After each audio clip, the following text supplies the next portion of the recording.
What is happening? It's your boy Roy, and it's another episode of Sync Gems.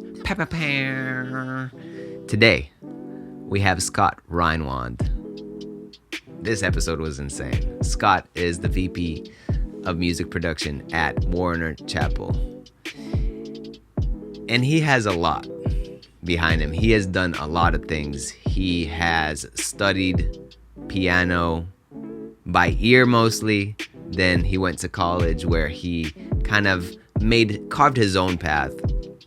And he's been actually carving his own path since then. So we talk about the hows, and what really blew me away about Scott was his ability to listen, his ability to bypass his egotistical needs, which he said that maybe in his 20s he didn't do as much, but it definitely has led him on a path to somewhere great and somewhere that he's happy with. I am so grateful that I've had the privilege to have him because I've seen him facilitate in the past. I've seen him talk, and he's just hilarious. And he has this balance of depth and also the ability to take things lightly.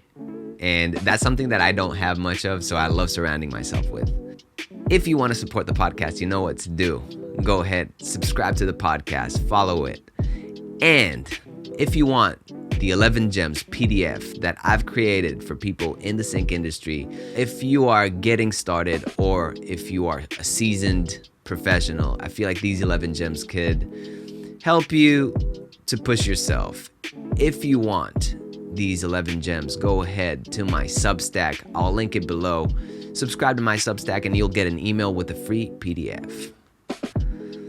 Now, without further ado, Scott Reinwand. That's me. What is happening? Well, I don't know. We're getting together, ready to have probably the most rad episode ever of your podcast. Hell, by far. Just yeah. in my humble opinion. So here's how you're ready to get the real story. The real stuff, the real juices. Everybody else has just been like, stroking your ego and stuff. Now you're going to hear it for real. Oh yeah, there you go. I've seen you twice in PMC in the past 2 years. I've seen you facilitate, and when I see people, I love, as we talked about before, like seeing people face to face is one huge thing, but then seeing how you facilitate and kind of work a room is another amazing thing that I really appreciate, because it's a skill that I want to get good at. And also just the ability to make the environment, the vibe in the room so light and yet shed light on a story is huge in my opinion. And it's an art form. And when I saw you do it, I approached you after that a few days, and I was like, whoa, that was actually pretty amazing in my opinion once I soaked it in. That's nice. That's nice of you. But I don't know that that's purposeful. It just kind of like works out sometimes, Yeah, and I mean, like that's the whole thing. Like the whole thing is, once you're in the flow, once you don't take things too seriously, when things are in the flow of what you do, they become really natural. That's again that is selfishly why I started doing the podcast, because I've had these conversations so many times before I've had them on the podcast, which when I'm on the podcast it feels so natural. But what I wanted to go into is that when people present you, they're like, oh, Scott, Warner Chappell, composer, has his own thing, and that's about it. Yeah, that's kind of how I perceive things. Where when I looked into your bio, it's like, holy shit, guys into mountaineering, guys into you have your own agency, you've taught music, you've done so many things, you've composed for film, you've won an Emmy, you've done all these things. So why don't you take us like where it started for you and kind of build us up to this moment? Okay. How far back do you want to go? as far as you possibly want. Okay, we'll see if I can keep this somewhat brief. Um, I mean, I started doing music as a kid, like a lot of people. The legend goes that I threw myself on the ground and begged for piano lessons at like age 8.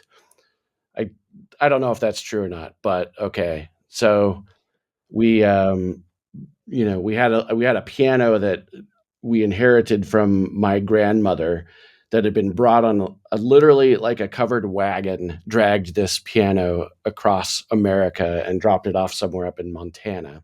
We got that piano, and I connected with it immediately. I wanted to play it. Apparently begged for lessons, got the lessons, and took piano lessons for like 2 years and then quit. Just didn't want to practice, didn't want to do what it took to be a great piano player. And somewhere around age 12, I started just playing by ear and picked it up again. Didn't really take formal lessons again until I was in college, but between quitting and getting to college, there was a lot of picking up every instrument I possibly could. My interest was in like pop and rock. I ended up being in a lot of different bands.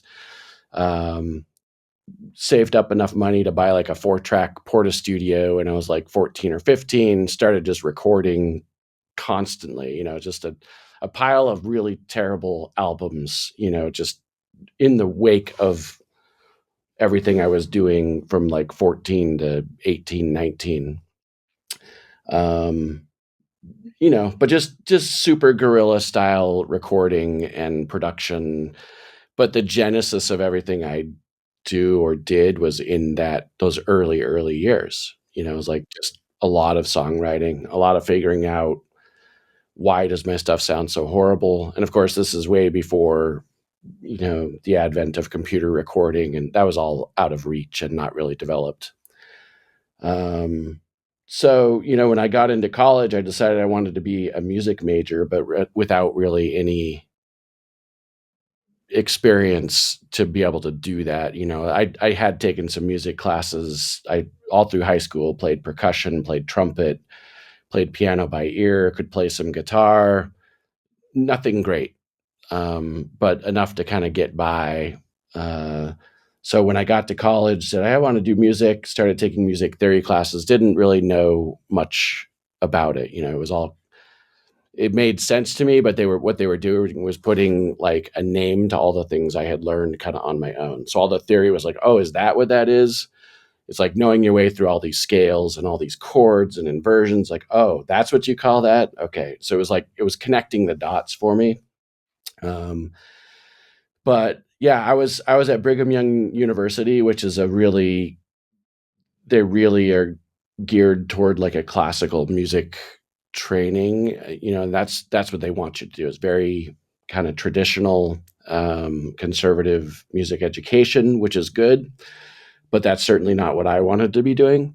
I was way more into recording and songwriting and film scoring and all sorts of stuff like that. So um, they kind of let me roll my own music degree where it required taking all of the traditional theory and music classes, but beyond that, I was like bringing in recording technology and composing and all these other things into it. And since you had to have an instrument that you played at a certain level of proficiency while in school, I started on piano and, of course, couldn't compete with piano pedagogy students who had been playing since they were like coming out of the womb. So I found some friends that were in the organ major. So I became an organ guy. And that was my instrument through college, was like the organ, like the pipe organ. So, I played organ all through college. I think once I got out of college, I basically never played the organ again, except occasionally in church and stuff. Um, but same thing, going through college, played in tons of bands, started recording a lot, started getting into electronic music because the university had the stuff that I couldn't afford, computers and interfaces and keyboards and like a 2-channel Pro Tools interface, which was kind of brand new at that point. It could record like 4 tracks, it was like pretty primitive. But they had a lot of modules and stuff, so I started getting into actually programming things. And this is like early, like if you want to talk like digital performer, maybe like versions 1, 2, or 3, that kind of thing, like very early. Um, and I started going to the film school at BYU and kind of hitting them up, hanging up, you know, flyers on their bulletin board saying, "Hey, if you want somebody to score your movie, I will do it. Rip off a tab." So I put one of those up and started getting calls like crazy from all these film students that wanted me to score their, knowing nothing about me or my ability, but they were like, I'd love for somebody to do the music. So I just started doing, student films, kind of the last couple of years at school. Um, in doing that, kind of met some people that introduced me to people. It was, again, it's about who you're meeting along the way. The networking is the most important thing you can do. But I was eventually introduced to a composer friend of mine who was working on some bigger projects, who kind of took me under his wing. He introduced me to a company called Nonstop Music, and I started doing some little jobs for them. And Nonstop Music is the company that Warner Chappell Production Music bought to become Warner Chappell Production Music. So there was no Warner Chappell Production Music. It was Warner Chappell bought Nonstop Music to form Warner Chappell Production Music. So, I've really been doing work as a freelancer for Warner Chappell Production Music for, 20 plus years since I was a young guy. So I started working for them when I was like 23, 24. Um, and that the next, 15 to 20 years of my career was just kind of a crazy, out of control, train wreck of a career that involved a lot of um, custom music for sports and for news and TV and commercials. And um, somewhere along the line, when Warner Chappell bought Nonstop, about a few years after they did that, I started developing library catalogs for a company that Warner Chappell had bought called Groove Addicts. They were an LA company. So they had about 7 catalogs that they owned. And I started developing all the music for those under, as a freelancer. Just kind of took over that operation, did that for like 10 years. And then when there were some changes in how they were going to run the company, they asked me to come on board and there was a studio in Salt Lake City. They were going to shut down that studio and move things to LA. So that's when I was hired to kind of come help close down Salt Lake and open up their LA office. And that kind of gets me to where I am now. So now I'm the VP of production here in LA for Warner Chappell Production Music, where I continue to oversee development of a bunch of catalogs for Warner Chappell Production Music. So now it's just, I don't know, a couple dozen catalogs and, you know, lots and lots of albums. So I probably oversee in the range of like 60 to 80 albums a year for these guys. Which is, and then a lot of custom music. So there's, it's keeps me fairly busy. But yeah, that's the journey. There's a lot of detail in there, but that's sort of the overview from way up high. Okay, I love that. We, yeah, the way we roll in this podcast is usually we go into these things that you speak Okay. about, but there's also like on the way. I feel like you've also taught in the Mhm. university that you started in, right? Like you taught in Brigham. Yeah. Uh, So when I had graduated and had been working for a few years, um, I had been doing like small film scores and had been doing a lot of stuff for commercials and television at that point. Then I went back and started teaching a basically an intro to film scoring class at BYU, and I've taught that probably like, can't remember, maybe 3, 4, or 5 years. Can't remember exactly, but um, it was good. But I mean, I didn't continue that route. I was a little too busy. It was like, do you want to choose this route or do you want to be a composer? And I was getting kind of too busy as a composer to keep up with the other. And then it wasn't like my time to be like, oh, I'm ready to give back, as an educator or something. I was still building a career. So they probably hired me only because they had no other choices. It was just like too small a demographic, which I say that even as a composer. It's like, hey, I got a lucky break as a young guy because they didn't have a choice. There wasn't like the internet, and the world available to them. So they had to choose local guys that could make music to actually create music. And I mean, look, arguably, the whatever you built yourself till this moment justified itself. So I feel like there's that component to which people tend to completely take the other way today, which is just like, as we talked before, like just sitting in the studio and hoping for the best kind of thing.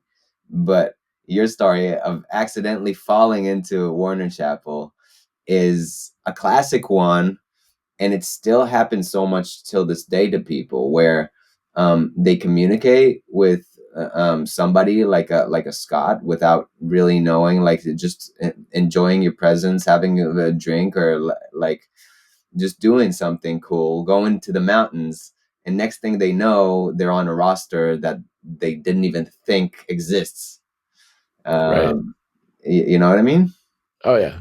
I mean, it's very much like talent matters and product matters, to me, but um so much of it, I don't know. For me, it's like we have so many remote composers that I used to say, yeah, it's very much about whether they can hang. I'd say it's like 50% talent, 50% can they like, are they a good hang? Like socially, is it not too difficult to get along with them, or do I like working with them? Now, since so much of it is over email and stuff, it's more just about professionalism, maybe more than their personality or attitude. Because I don't know, it's like I don't talk to a lot of our composers now. It's all through email. I've met most of them or talked to them at some point. Um, but yeah, it's so much more about like, how do they respond to feedback and stuff. So, but that initial intro, again, it does make a difference. If I meet you in person, it matters, and how that happens is, yeah, it's just endless. It's like, I don't know, it could be at a conference, it could be, it mostly is like an introduction from somebody I already know. That's, if guys are out there like looking like, how do I get that connection, it's like the best thing you can do is have a friend who knows somebody, you know what I mean? It's like, it makes that introduction, that carries a ton of weight. And that comes into like that's why I think being a good hang is such an important thing. Plus, how people talk about you when you're not there. Like, I Yeah, have a friend that has talked me up in rooms, and I come into rooms, and it seems like almost these people know me or know something about me that I don't know, because my friend sees something in me that is great. yeah, uh, and that comes to that comes to what you're saying. If I mean, I want to work with Scott, with Warner, and somebody goes, oh, have you heard about this guy? And then Scott is like, whoa, I just spoke to him. Then there's a big kind of coming together of something, and that's where the magic is. yeah. It sometimes feels like there's like a billion people out there doing this, and there are a lot, and competition is like fierce, but it just seems like such a small community. Once you start seeing people online or at these conferences, you're like, feels it feels tight. You know what I mean? It feels like it's not endless people. Like, you kind of imagine this world of like 80,000 composers that want to do stuff for media and libraries and whatever. And it's like, I don't know. It might be that big, but it's like the guys that are really serious about it, it's not really that big. And everybody knows you're not really more than a couple degrees away from pretty much anyone in this industry. It's like, oh, you know him and he knows that guy. It's like, it's pretty close. So yeah, I mean, to kind of reach out and ask for an intro. That's the things I've even introed people in my past to people that can make a difference in their life. And it's like, look, I'm going to give you this intro, but you need to know this is like your chance. You know what I mean? So it's like, if you're going to go in, you better be ready to swing. You know, it's like this, you probably won't get this opportunity again. So I'm happy to do it, but are you ready? And it's like, I'm happy to be like honest with people about that, where it's like, I know what this could mean for you. I just want to make sure you're ready for this introduction if I make it, because it, you know, could be meaningful. So anyway, yeah, that's it's a good point, but I think that's the best way to meet people in the biz is just an introduction. It continues to be the absolute best way to get in the door. So would you say the biggest one for you, like as Scott, was that composer that got you into Warner? Was that got you into what were they, Nonstop Music? Was that your biggest breakthrough? What In the long run, yeah. I mean, and that's the thing is like but I got that I've met that guy by proactively going after an internship of my own making. At like there was a place that recorded big scores and kind of were doing the biggest best stuff in our town, and I was like, I want to intern there just to see what the recording is about, just be a fly on the wall. So I had a mentor from school introduce me to, you know, one of the engineers there who I also knew from like recording bands for free. And it's just kind of like, again, one of those connections. So I was in the room when this composer came in to work on something he was doing for a large client and just kind of hit it off. And we talked. And I don't know how, but I ended up over at this guy's house helping him move, barely knew him. And it wasn't like trying, it wasn't, you know, trying to like, you know, get anything out of it. It was just kind of like we were becoming friends and he had asked me and I was like, sure. So, but that's kind of how it evolved, you know, and it was like, well, meeting this guy, you can connect the dots, but that the benefit of kind of looking back over a career, you go there to there to there to there to there to there, and here I am. You know what I mean? It's like you can connect those dots, but when you're in it, it doesn't look like that. You're just kind of Yeah. meeting people. Yeah, it's like the power of being there is so underrated because Oh yeah. there's I talk about this all the time. I feel like there's this hustle porn of you got to push, push, push, push, push for things to happen. And sometimes, like, you can't over push. You can't push too much. You can't push to Yeah. the point where you ignore the opportunity of your life because you're just not listening because you're so busy pushing. And that's why I told you in the beginning of our conversation, I'm right now, I'm chilling. Just because it's so hard for me to do as an individual, you know what I mean? And I feel like something that's huge in your journey that kind of popped up. I bolded it in front of my eyes. Is like it seems like you've always carved your own path, whether you were begging for it when you were 8.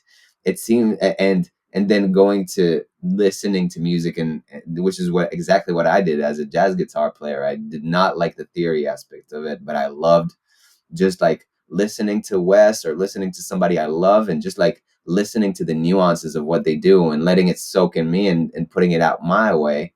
Um, but it feels to me like you kind of found a way within the limits. I go out of the limits, which is not always a good thing, but you find your way within the limits to create your own expression.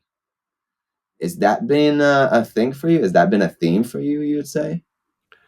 If it is, it's just been natural. You know what I mean? It's not something. What I guess the principle I've discovered and that I try to instill in young people who ask, "How do I do it? How do I get into it? What do I need to do?" is like I can't teach you any of those things until you know the questions to ask. So until you have actually tried it and you know the problem, there's no way for me to teach you. It's something as simple as like, say, like compression or something, like in a production way. Well, how do I, if you're not asking how do I get a kick to sound like this, or how did they get their kick to have that kind of punch, or what are they doing? It's like, I can't just like show you, oh, well, here's a compressor and this is what it does, until you ask that question. So it's like, if you don't know, if you're trying to place music and it's not placing, and it's, nobody's listening, it's not, really resonating with anyone, that's good, because you're going to start asking questions. Why is it not placing? Why are people not wanting this kind of music? And then you can be taught. And that's the thing, is I feel like I'm always willing to teach people once they have questions, because it's like, okay, now I can give you an answer and it will be meaningful. If I'm just kind of blabbing out knowledge, it doesn't mean anything to anyone until they're like, now you're answering questions I have, because I've hit a wall, or I don't know how to get past this problem.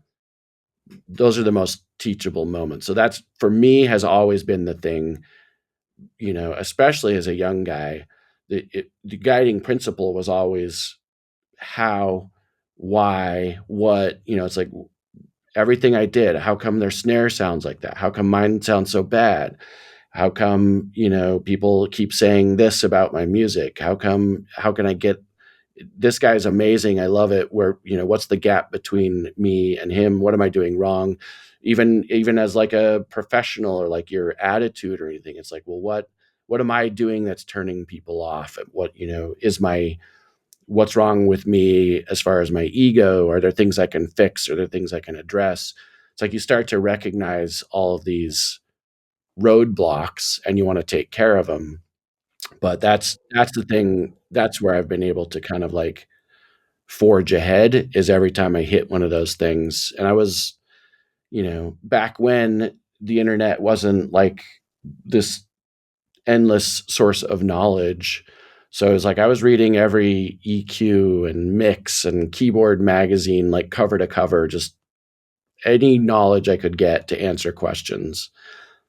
I was trying to get it. I was talking to composers. I was sitting in studios. I was watching, it's like everything where I needed an answer, I was just trying to answer questions. That's all I was doing. And through that was the thing that was kind of like pushing me through, and like getting ahead of others, where it was like, okay, say there was some guy that was way into like EDM, and I was like, oh, if I could figure out how to get my drums and like chop weird stutter edits to sound like BT or someone, then I will be valuable.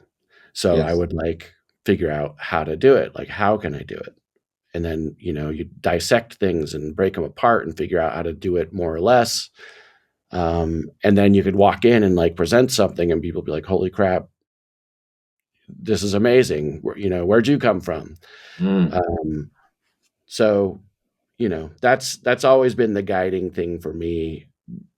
I don't necessarily feel like I'm like breaking boundaries or trying to like do something on purpose. I'm just trying to answer questions and solve problems. And if you're a good problem solver and you're a finisher, in other words, if you set out to actually make it happen and you do it till it's done, then you'll get pretty far. Which is, I think a lot of people, that's a big one. They don't know how to finish. They'll Mm. start something and get halfway and then either get lazy or frustrated. And it's like, no, keep doing it. Even if you don't see the value in it, finish it. Yes. Yes. That do you sometimes pair people together in order for them to answer each other's question like that? I mean, because you've put yourself in a place where you're a facilitator now, like where Yeah. you're a facilitator of connections, where you're a facilitator of you put yourself in a position where your unsolicited advice is actually something that people are hungry for. Do you put people together in order for that to happen sometimes? Oh, all the time.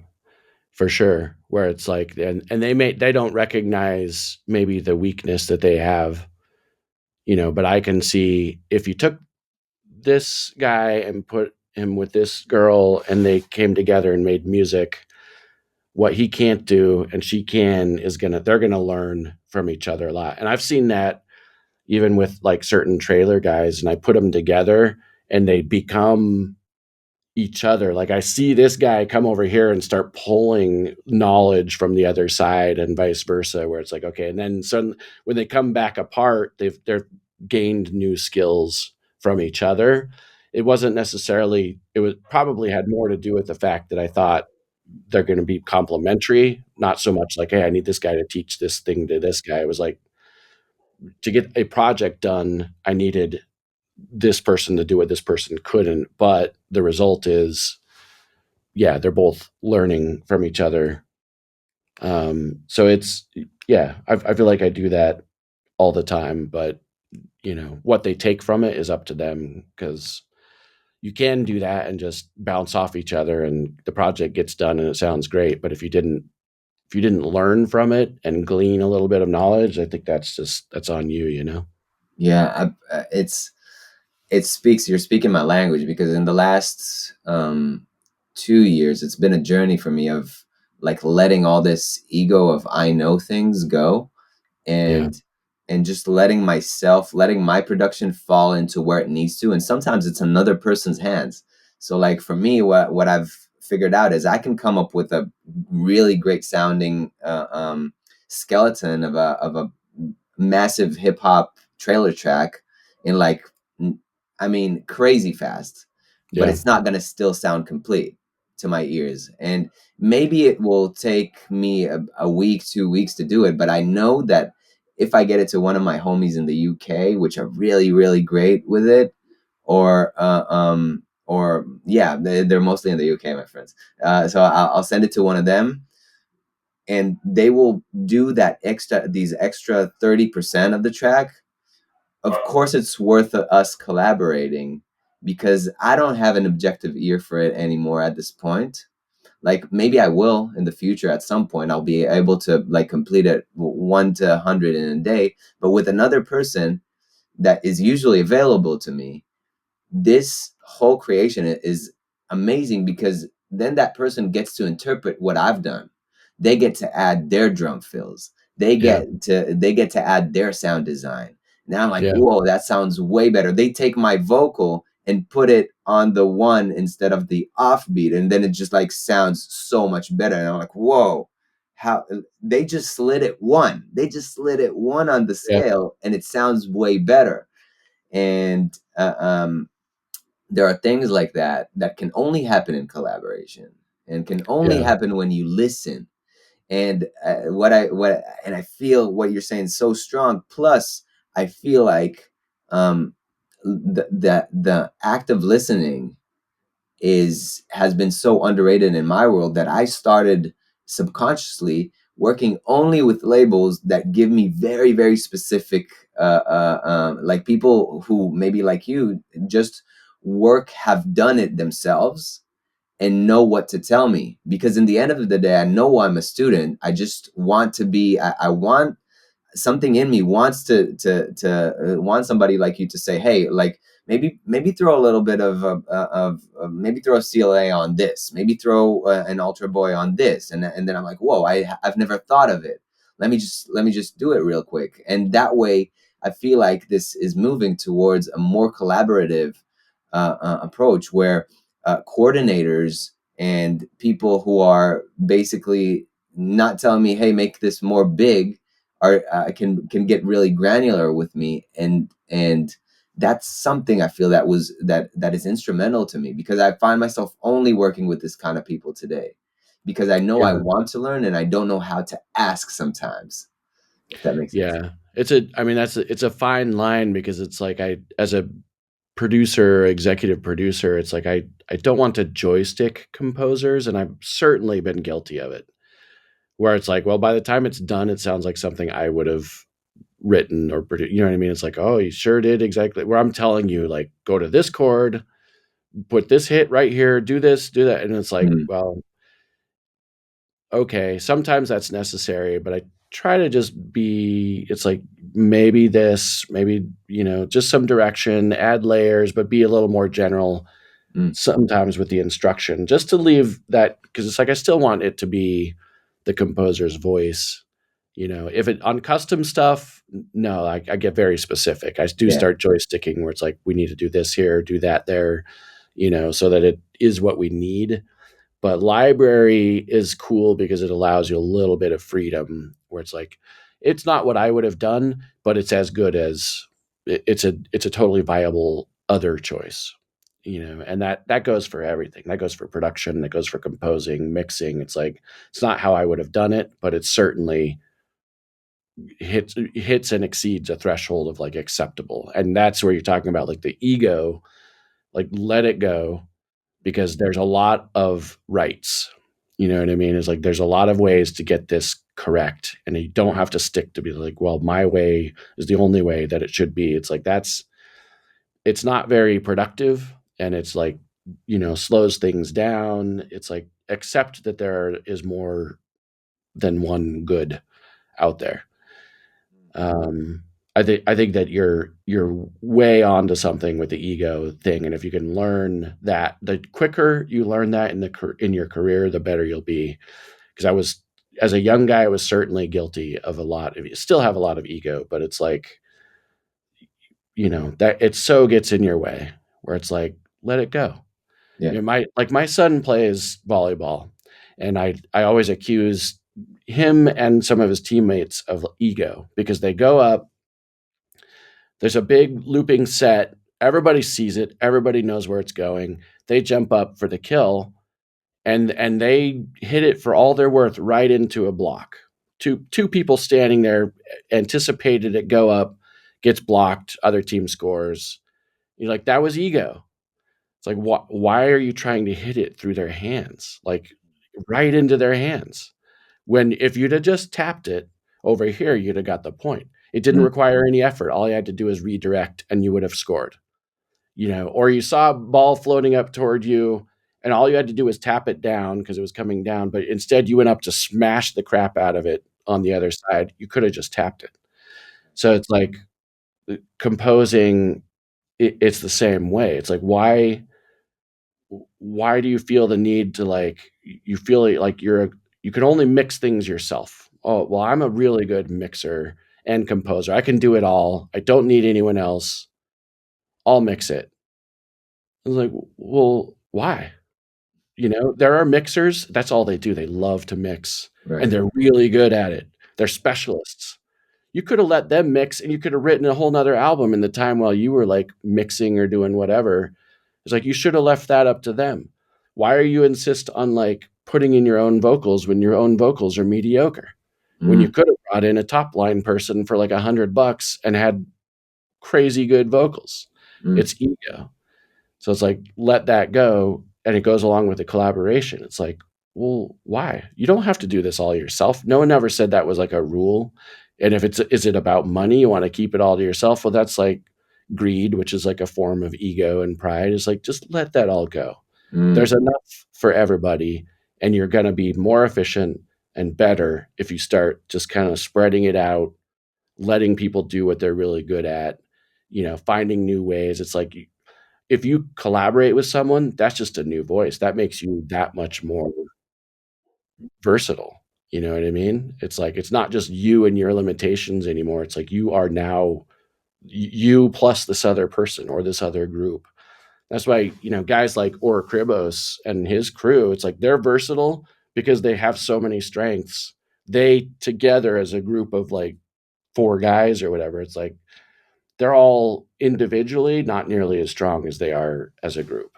They're all very good, but if they had to do it, any one of them on their own, they wouldn't be what they are together. Yeah. So letting go of that ego, collaborating, admitting that you don't have to be the best at everything, even composing. It's like, you don't have to be the best. You know what I mean? That may not be what matters. It might be more about speed or just sharing or bringing in. And that's the thing is like, it just opens up more doors. The more you share, the more, everything starts flowing to you. So anyway, I sound like I'm preaching. I should. No, that's the whole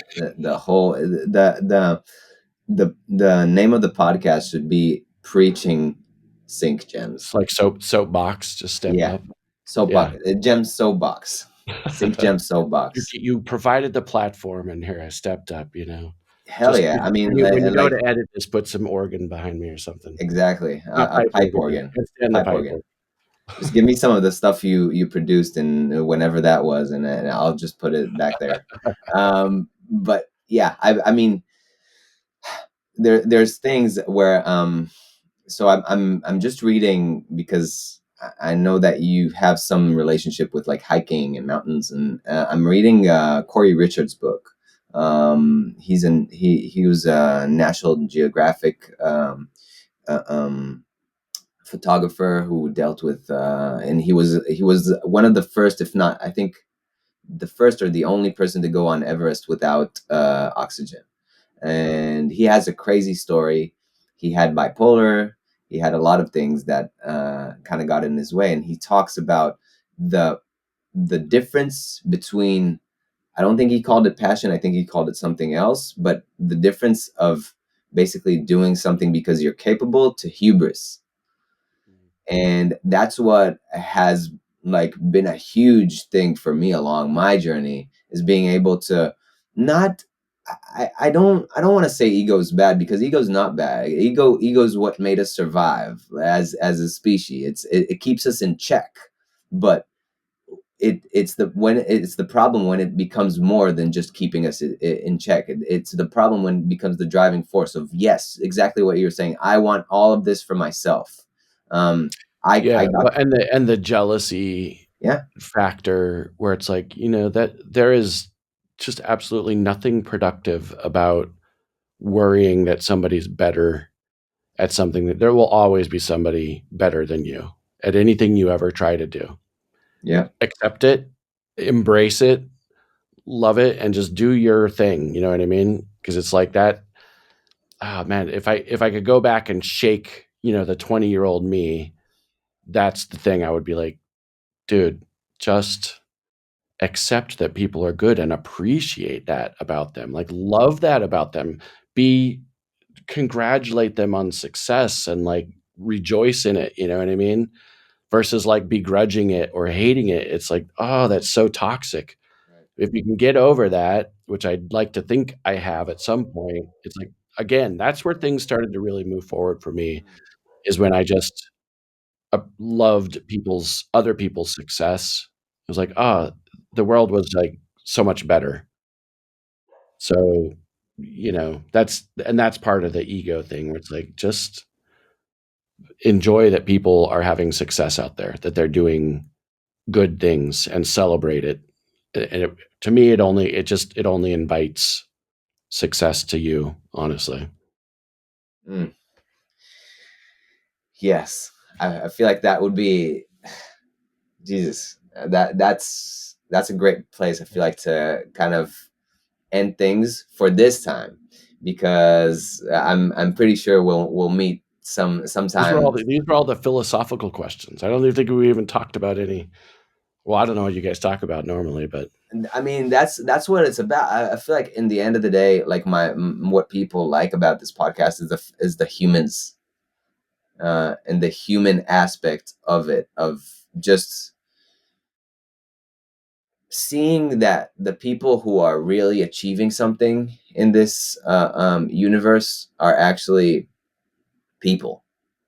And I don't like having conversations with people about EQs and about like business and how many six-figure productions you've had, because I mean, people can basically see that kind of stuff, yeah, and right. there's podcasts about it. And that's not the kind of conversations that I like to have. I like talking with Yeah, people about who they are, because I know that it's also a missing component. It's a missing yeah, component where people don't really, in this industry, they talk about how to get more syncs, but they don't talk about who gets these, why. yeah. Uh, Well, that's the thing, that all this stuff we've discussed is actually fundamental. I mean, that's why I talk about it, because it's like, yep, that is probably a lot more important than you knowing how to use an EQ, yep, or how to mix or anything. It's like, this stuff is like, we assume that you know how to do all those other things, or you wouldn't be here. You know what I mean? It's like, 100%. I assume you can compose, I assume you can sort of mix, but like, it's this other stuff that will really set you apart and allow you to get ahead and get along with people. And especially in LA, there's this there's just kind of an attitude of scarcity, and it's hard, it's very cutthroat, it's very competitive. um but I don't care for that. And it's maybe sounds easy, like, well, that's easy for you to say because you're sitting up there at the top of the food chain or whatever, but it's like, well, I don't know. I've always tried to think of it like, as there's an abundance. There should be enough work for all of us. um I don't know. It just, like I say, it's an attitude thing. And if you go about it with that approach, I think that, again, things come your way. If you're just more like, they're, instead of trying to lock people out or be evil in some way, it's like, just be good, do good, try to attract good people to you, and then things will work out. Yeah, that's the it's just like something that pops up is also like the volleyball analogy that you brought is so powerful because sometimes I feel like everybody wants to be the Michael Jordan, and Yeah. there's only one Michael Jordan. There's going to be one Michael Jordan in every generation. The problem is people are trying to be that, and they're blocking themselves from from being the one to have to lay it up, Yeah, to like exactly. who passed Michael Jordan their first championship. Actually, it was him passing Steve. I think was it Steve Kerr? I don't remember his name. But like the only basically the only white player in Chicago Bulls for their first championship, and it was just like sometimes you want to be the guy that lays it up, and that actually makes you the bigger guy, and Yeah, it creates growth for everyone around you because now your team won. And when you don't have a team, it's only about you, and when it's only about you, you can only achieve a certain amount. And that's why that's what this whole thing is about for me. It's about like seeing people's perspective and understanding and having it embed in me the fact that it's not the way that I think things work are probably not, and the way things actually transpire, great things are usually unexpected. and yeah, and I feel like people who come to listen to this come to listen to that, come to understand that their greatness is also it also comes from the greatness of their abilities to let go of being Michael Jordan. yeah. Well, in this world, it's like John Williams. It's like, if you're so busy trying to be John Williams and make John Williams music, which really nobody can do very well, then you've missed all these opportunities that were just flowing by you in the meantime. So it's like, yeah, you talk about, you're stepping back right now and kind of chilling. It's like, those moments are the moments where you can kind of go and like look around you and say, what's happening? Because if you're so focused on the one thing that you think you should be doing, or this big goal of like world domination, it's like, yeah, but then did your lifetime pass away? Yes. As you were like trying to do this thing, it was like, was that important? Yeah. I don't know if it was, to be the best, the whatever. It's like, I strive to do the best I can, but you know it's like, just have that be a principle, like, do your best, but at the same time, don't make it about what you're doing. There's a lot of ways to like do this well and to have success that may not be the way you thought you were going to do it. And that's certainly the case for me. It's like, if I Yeah. thought I was going to be a film scoring guy, that's not what I did. I started getting into advertising, and it was like, hey, it's like, I made a good living for my family, and things worked out well, but it certainly wasn't the way I thought that they would go. So it's like, be open, to those opportunities, because they do flow. But if you're just kind of got the blinders on, like you say, trying to be Michael Jordan or John Williams or something, it's like, you might be missing out on a lot of other little opportunities that are going, and the collaborations and stuff. So yeah, very good points. Yeah. What's to close out? I want to know, what are you extremely grateful for these days? What am I extremely grateful for? Yes, sir. Uh, well, it doesn't have anything to do with music. Yeah, I mean that's I am grateful beyond anything. There's not even anything close to like how I feel about my family and their health and safety and security and all of that. That's it for me. You know what I mean? It's like you could take away everything else. It doesn't matter. And that's we had to evacuate last week from our house, the fire up in Santa Clarita area, and you have 15 minutes to grab everything that matters to you. And it's like, you know what? Yeah, you're grabbing stuff, but I don't care. You know what I mean? It's like it could all burn down, and if I had my family and they were safe, it doesn't matter. So yeah, I am lucky to have a good family, good wife and kids, and that's all that honestly matters to me. And so yeah, that's I don't know. Beyond that, of course, I'm grateful to have a good job and to be creative and all that, but that matters a lot less to me. I'm super grateful that you're fine, that you're all right, and that you're able to show up and just like speak from your truth, because that's what I'm looking for, and that's what I'm looking for around me. And yeah, I found another real one. So Yeah, I'm so thanks. grateful to have you on the podcast, and I know that people are going to get so much value of it. So thank you. Oh, I hope so. Thanks for having me. It's like an honor to get to share stuff like this, so I appreciate it.